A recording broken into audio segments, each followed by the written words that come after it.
start this. Okay. Are you going to speak first, Mark? Yeah, well, I'll just go over the housekeeping things here. Welcome everybody to tonight's presentation by Phoenixville Area Transition. If you would like to interact with our presenters this evening and ask questions, we ask you to use the chat feature in Zoom. If you are calling in, you can unmute yourself on the phone, but otherwise use the chat feature to ask a question, and the presenter will respond to your question. Okay, with that, we will turn things over to Jane Dugdale. Jane. Thank you so much, Mark, and thank you all for coming to be with us tonight. Phoenixville Area Transition is a movement to expand community resilience to climate impacts by reorienting the local economy and culture to nature and personal relationships. We're transitioning from dependence on fossil fuels and corporations to interdependence with each other and with nature. Our mission is to educate as well as to help out. Here in this first slide, you can see me, Jane, with Rodney, the other co-founder of Phoenixville Area Transition. We're at the Good Food Fair last fall in Kimberton. And on the right, members of the gardening team get the Giving Garden at Reservoir Park Community Garden ready to plant. Our harvest goes to various food pantries around Phoenixville. We have a core group of people who meet to plan what we do. Besides myself and Rodney, we have Tara, and Tara's on tonight. She's waving. Hi, Tara, thank you. And Adrian Bowden. Is Adrian Bowden on? We don't see Adrian, okay. And also Megan Connolly is on. And however, I mean, she's not on, but she's a very important member of our core, but she's on an important meeting with the Way Forward group tonight. So I wanna invite Tara and Rodney to speak up whenever they want to and add their comments to this presentation. Everyone has played a big role in making this possible. So here's our second slide, and we wanted to be sure to acknowledge what's going on in the world. We celebrate the leadership of our young people in last Friday's powerful March for Racial Justice here in Phoenixville, and we stand in solidarity with the Black Lives Matter movement. We're also excited to hear that the high school students are gonna go ahead and celebrate Juneteenth this coming Sunday, and our Bridge Street has opened up just in time, so I'm looking forward to that.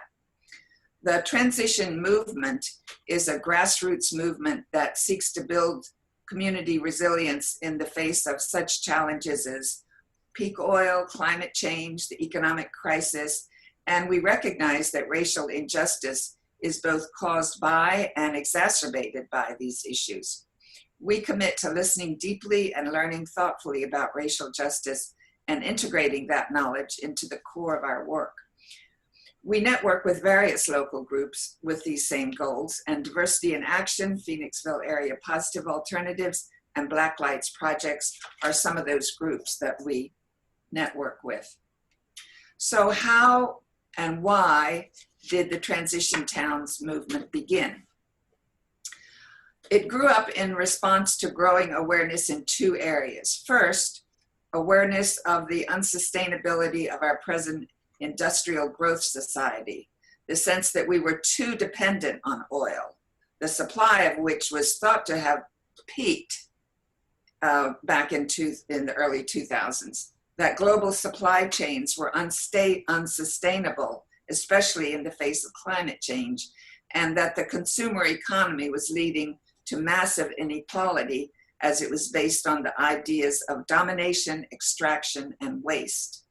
The second awareness spreading was the idea of permaculture, a permanent culture that would be sustainable because it was based on principles of nature, localization of the economy and culture, use of renewables, producing no waste, valuing diversity, overlapping functions, and based on the threefold ethics of being good for people, good for the earth, and sharing the surplus.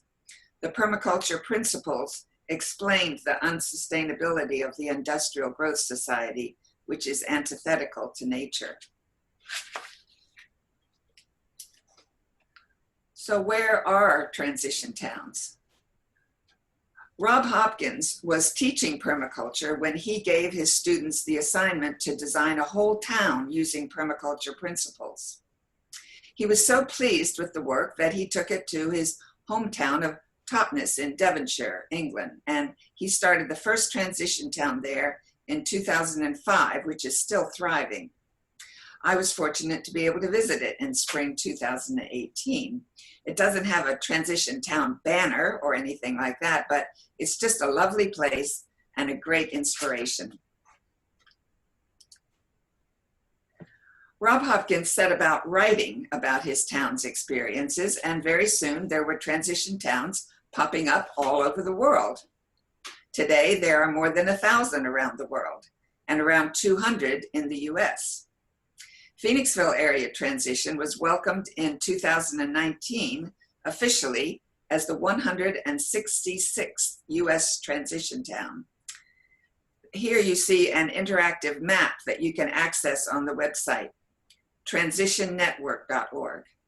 If you click on the circle in Eastern United States, you can drill down and eventually see Phoenixville on this map. That website, by the way, has a lot of other really wonderful stuff. So what's the difference from other environmental movements? Many of us have worked, and we still work, with various environmental groups, but transition is different because it's broader than one or two issues. It sees all things connected. It even emphasizes the importance of recognizing the soul effects of the industrial growth society, the separation of the self from itself and from nature, as Megan Riley was illustrating in her talk this past Tuesday in this same session, this same series here in the library.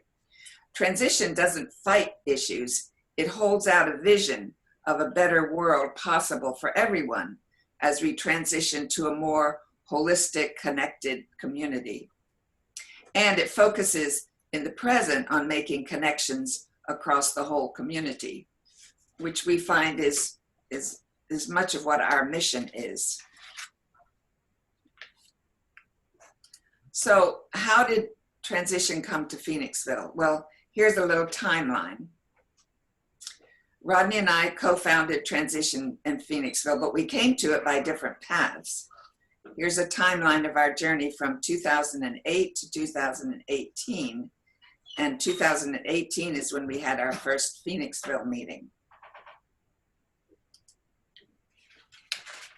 In 2008, I saw this movie, How Cuba Survived Peak Oil.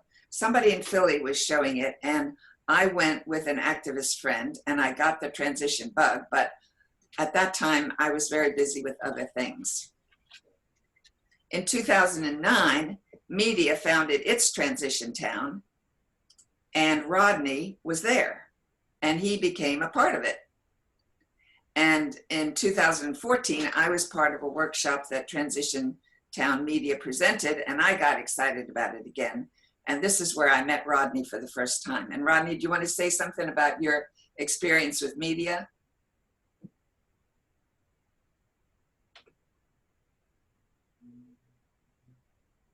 Keep holding it down. Can't hear you. Can you unmute? Yeah, there you go. I didn't hold on to it long enough. I'm sorry. Okay. A newbie at this. It was very strong in community, but it was very early on. So there was a lot of excitement, a lot of food, a lot of celebration. It was quite positive.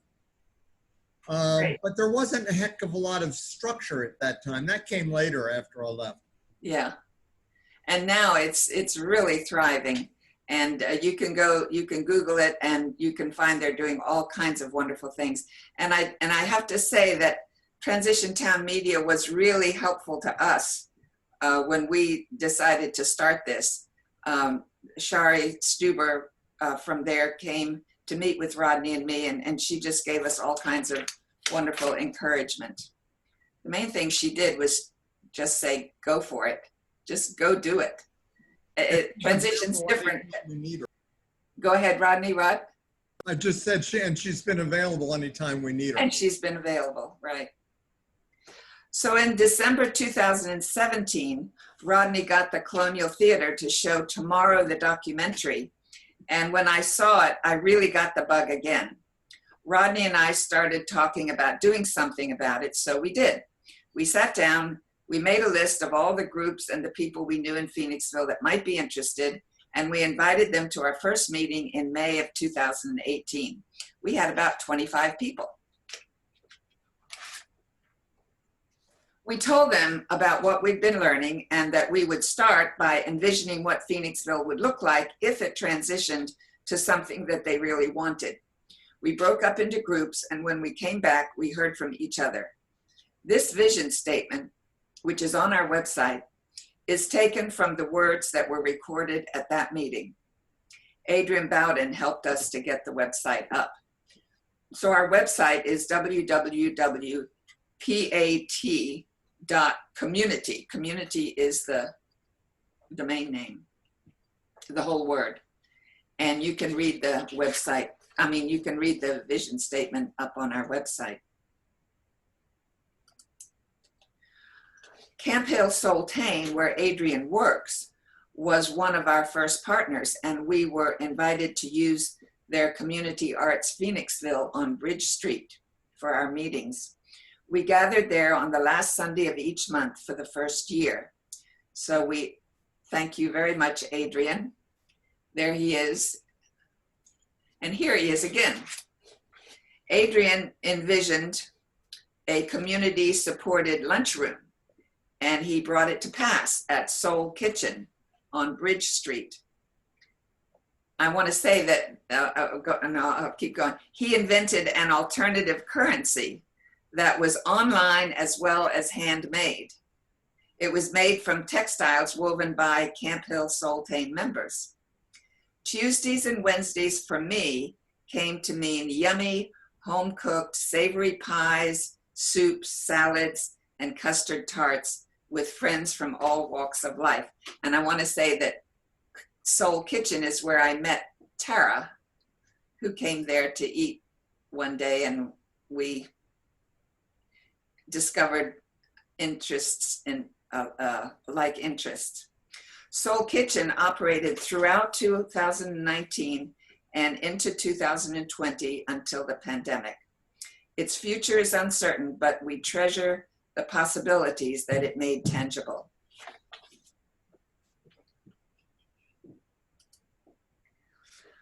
Rodney continued to plan film forums at the Colonial Theater and elsewhere. We showed the sequel, the movie The Sequel, at Schuylkill Friends meeting to a packed house. And we had a film forum on Dirt, the movie, and I believe this other one was a film forum about the Tomorrow. Did you want to say anything else about these film forums, Rodney? Hold it down. Go ahead. I am. Let's see. I think films are one of the best ways to engage an unknowing community to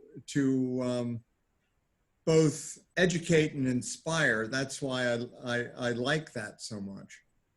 And we're so fortunate to have the Colonial Theater here, and Ken Metzner is very committed to community affairs. He's great. Of course, we're also very fortunate to have the Phoenixville Library, who's also committed to community affairs. Thank you. So Summer Solstice then, last June, a year ago, was the brainchild of Mark Connolly. And the Kimberton Amphitheater couldn't have been more lovely on June 21st, 2019, when hundreds turned out to celebrate the sun with music, yoga, balloons, and good vibes. It was really fun. And we were hoping to do it again this year, but not possible.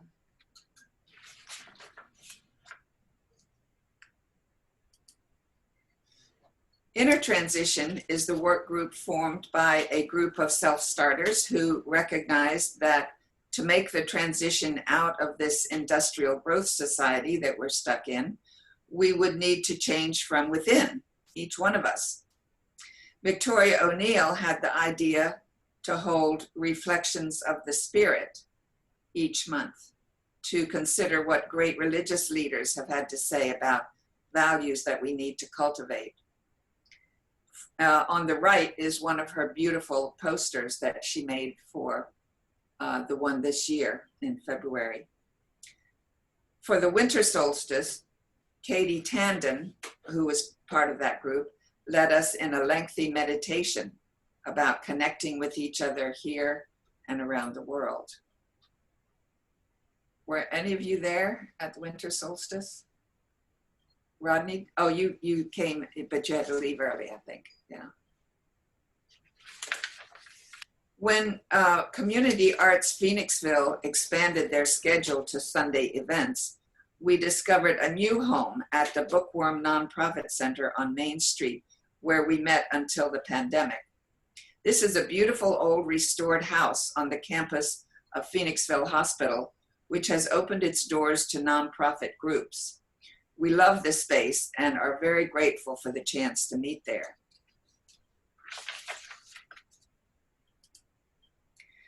One of our most active work groups adopted the name Living Landscapes to describe their mission of building life-enhancing gardens across the community.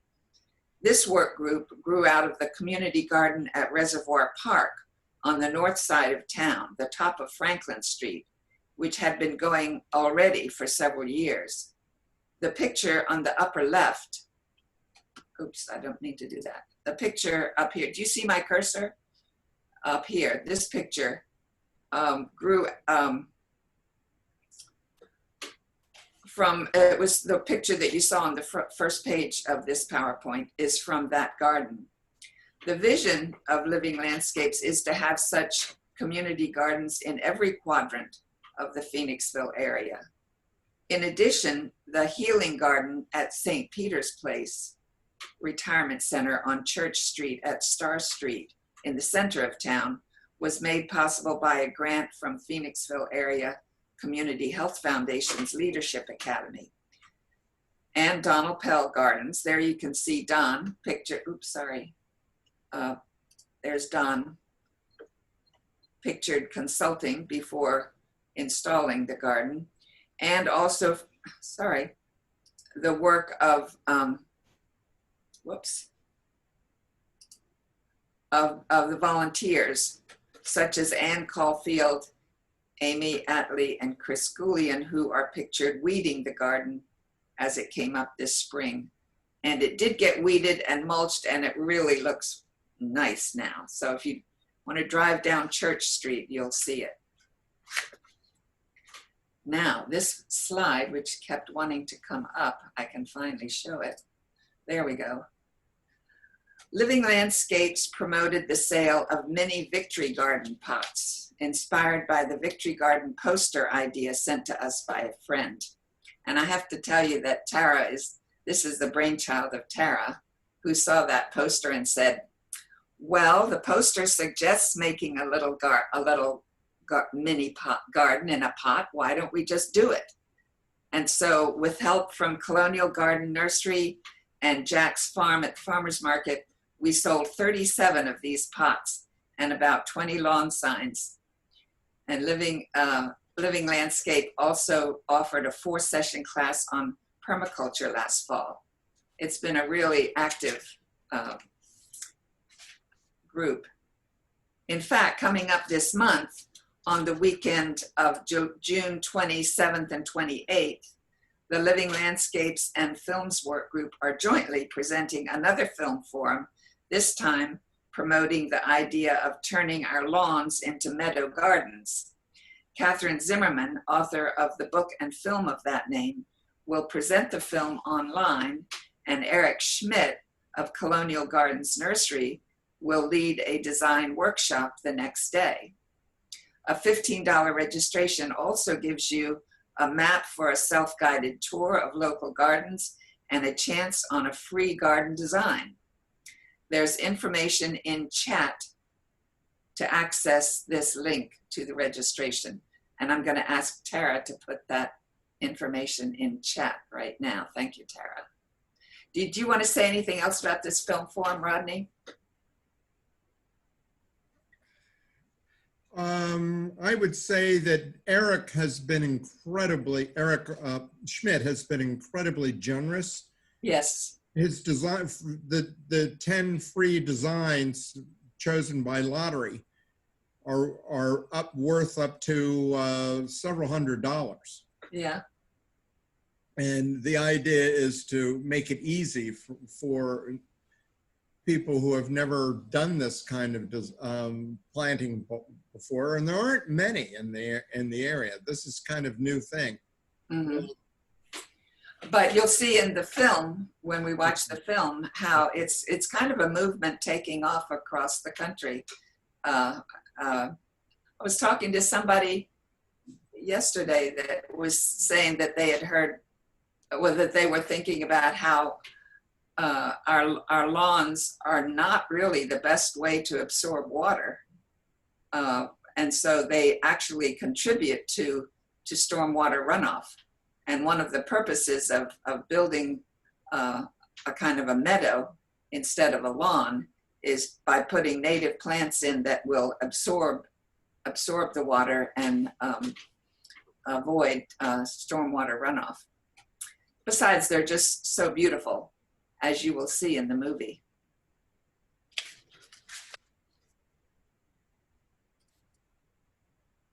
As the pandemic changed the way that we lived, our core group started meeting every week to keep up with all the changes. We bought a Zoom account and we held our monthly community meetings online. For our May meeting, we realized that we needed to address the issues the virus has presented to us, so we invited some local health professionals to dialogue with us about things we need to know going forward. So many good ideas emerged that we may just have a health and wellness work group forming.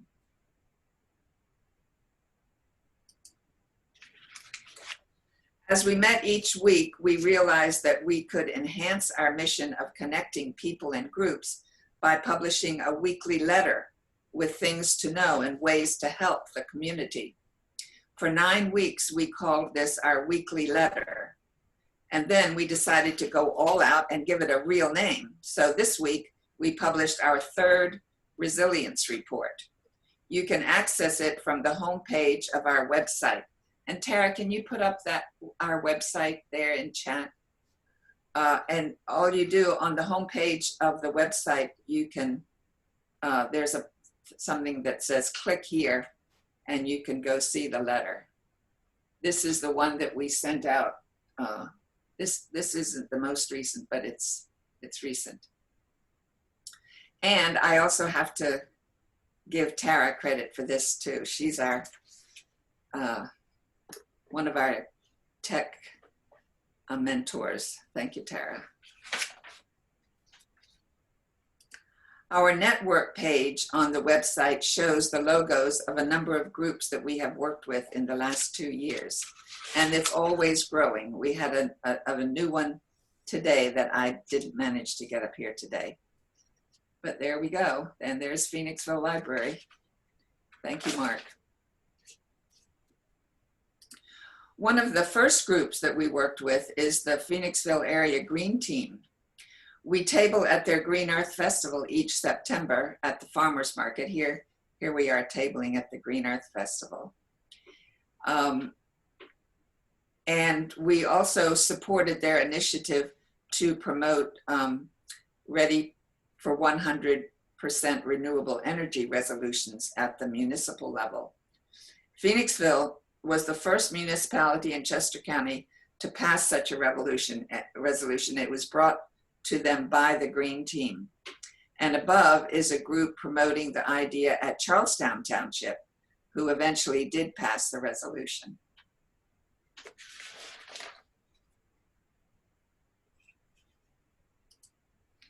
Diversity in Action is another group that we have been working with all along.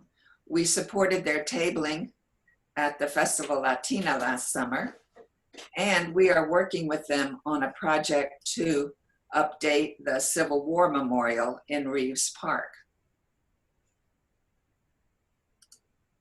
Oops, sorry.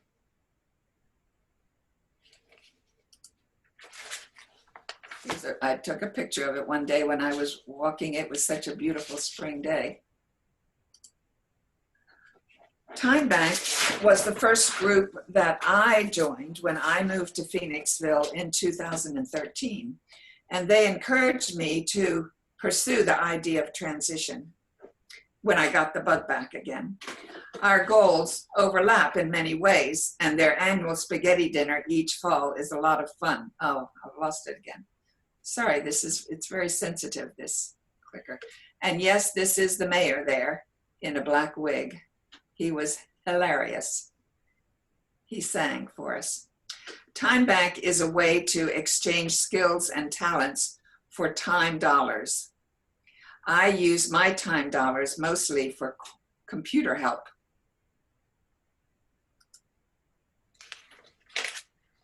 We helped connect the Repair Cafe effort to Time Bank, and it's now a Time Bank activity group. It meets 4 times a year and encourages people to get the fix for free as volunteer fixers share their expertise to repair local treasures. Here's Victoria O'Neill fixing a belt with her sewing machine. And here's Dave Blackmore and some other people trying to fix something else. I don't really know what. Oh, there's an iron. We get lots of lamps. Lots of people have lamps that they can't get to work, so we get lots of lamps. There was one planned for May 2nd, but it had to be canceled, but they will be coming back. So Altair Kimberton Eco Village invited us to lead a permaculture discussion session after the permaculture course that Living Landscapes gave. And this led to the formation of a permaculture activity group within Time Bank. And that group is here helping out at the Altair Eco Village Woods in Kimberton.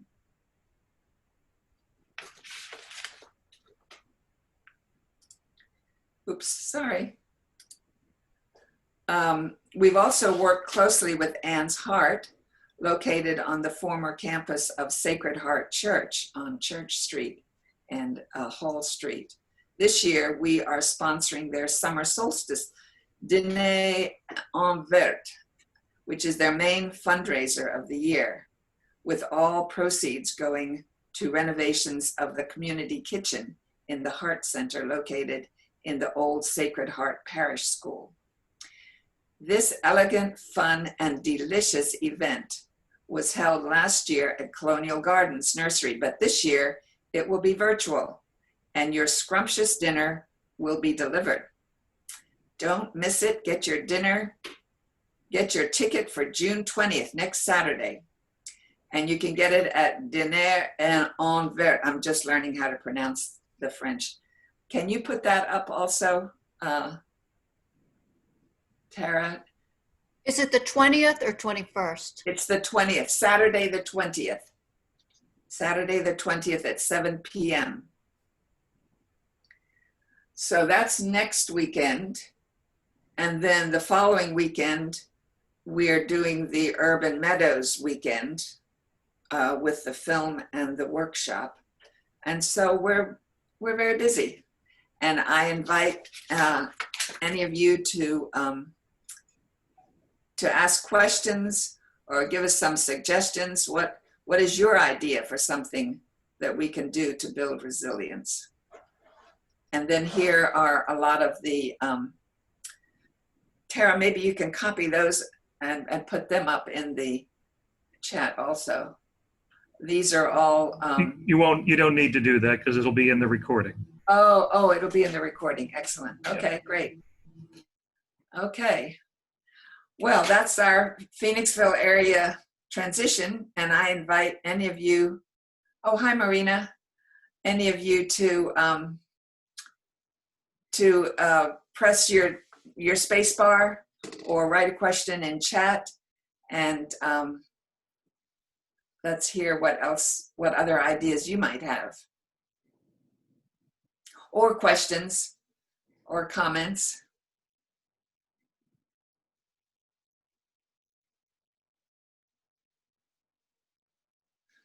We were very grateful to Marina for her role in our in the Health and Wellness Forum. Thank you.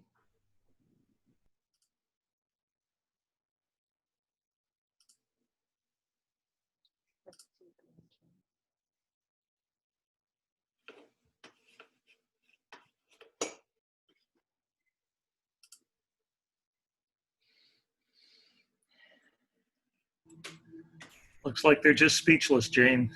Yeah. I guess I have a question, I guess. Good. Who is this? Just kind of wondering, what's that?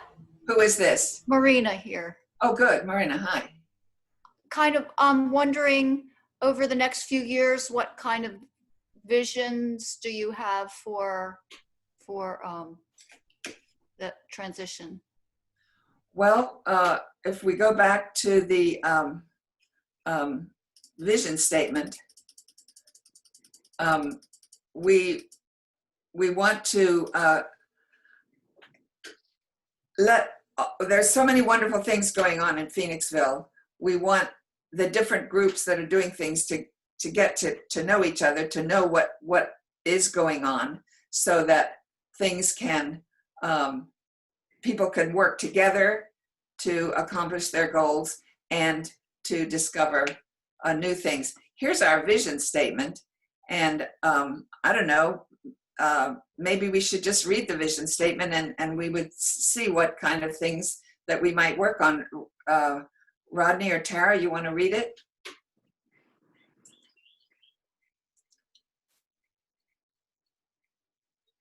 Unmute.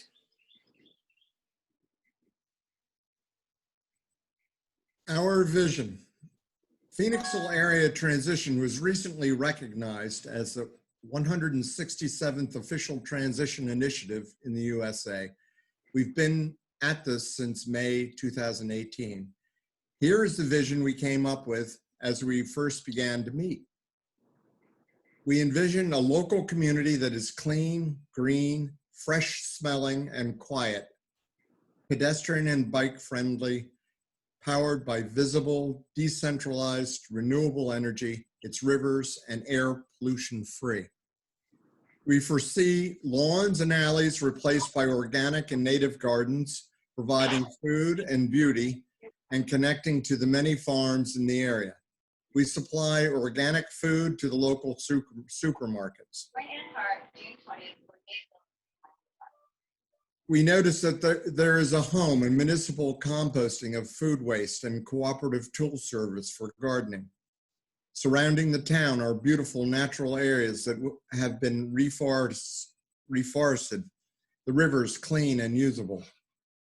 The envision in neighborly, keyless, and lockless communities of social harmony where everyone has access to health care, is known to each other, and there is a feeling of safety, courtesy, and empathy. We notice that the marginalized have been integrated and the hierarchy of needs has been met. Social and economic silos have been breached, and there is an intergenerational cooperation, networking, and learning.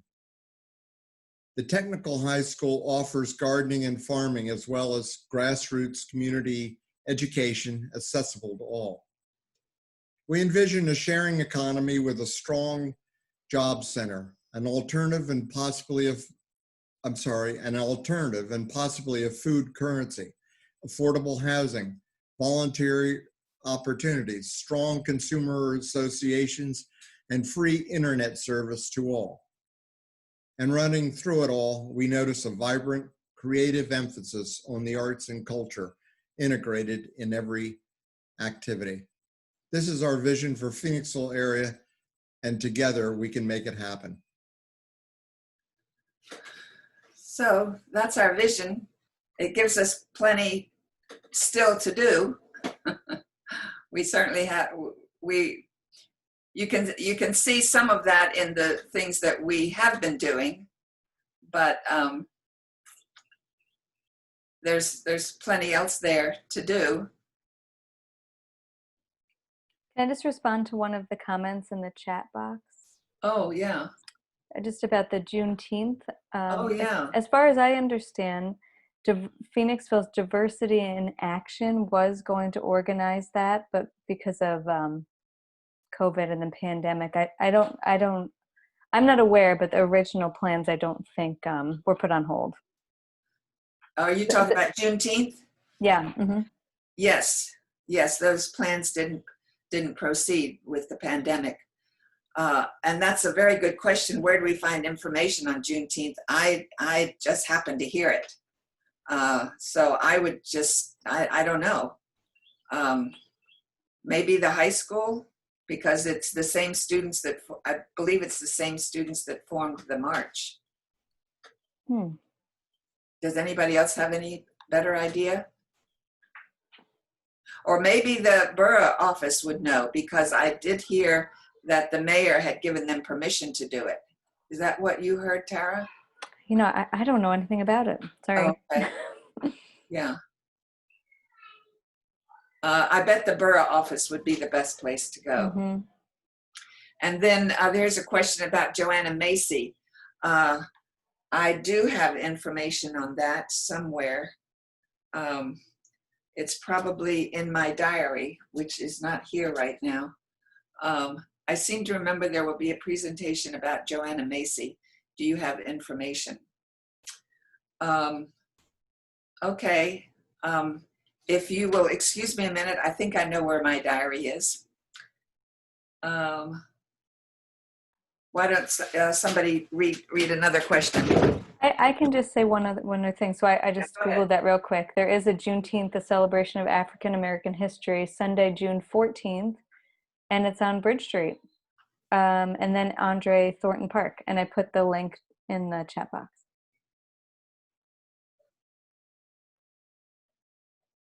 Great. Thanks for doing that. Good.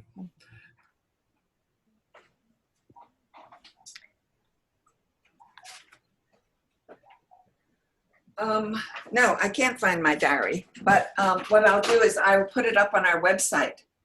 And I think maybe it's in our most recent letter. Yes, that's where it is. It's in our resilience report. I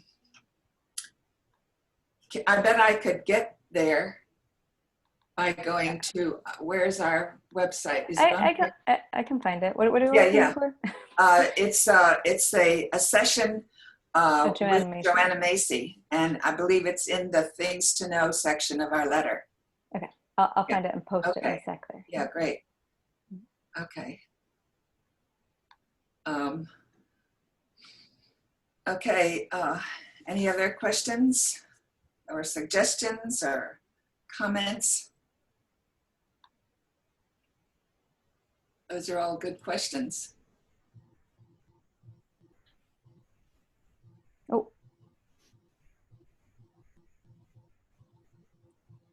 Ignore what I just put there. That was something else. I was like, that doesn't look right. Okay. Oh, there it is. Actually, no. A Wild I'm sorry. Love for the World. I think this is Joanna Macy. The first one was the Juneteenth, and the second one is Joanna Macy. Both of those are relevant. Yep. Yeah. Good. Okay. Yeah, I've heard a lot about Joanna Macy, but I've never read her books, and so I'm looking forward to getting to know her. I think that she is presenting. I think maybe this is a new book by her.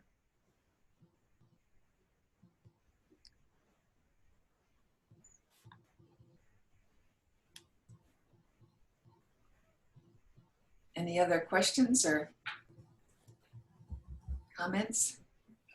I don't know if you already did this, but if we're on the edge of closing, I could read the founder of the Transition Network's kind of description of what resilience is, because I know that's a word that's Please. come up a bunch. Oh, please do. Thank you, Tara. Okay. Resilience is the ability of a system, such as a local economy or community, to withstand shock and then adapt to that shock.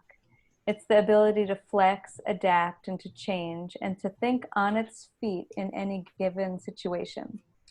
The twist with which we put on resilience in the Transition Network is that ability to react to those threats shouldn't just be a process to avoid the worst possible outcome, but should be seen as an opportunity to engage with economic development in a positive and creative way. Resilience is an opportunity and a step forward rather than purely a disaster avoidance strategy. That kind of just encapsulates overall what the group is trying to do.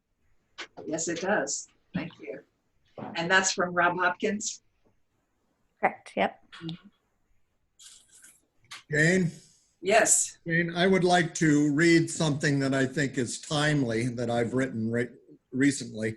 Okay. Communications with Friends, which I think is very applicable here, and hopefully leaving us with something to think about.